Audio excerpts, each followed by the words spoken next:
Suspension trainer Cossack squat is a powerful lower body exercise that blends mobility, strength, and stability. It's essentially a lateral squat variation performed with suspension, straps for support and balance. How to do suspension trainer Cossack squat. It's fun to set up. Stand facing suspension trainer anchor point. Hold both handles with your arms slightly bent, elbows close to your body. Feet wider than shoulder width apart, toes slightly out. 2. Movement.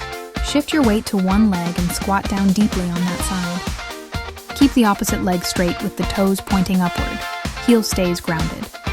Use suspension trainer for balance, not to pull yourself up. Keep your chest upright, core braced, and back straight. 3. Return. Push through the heel of the bent leg to return to the starting position. Repeat on the other side. Par tips.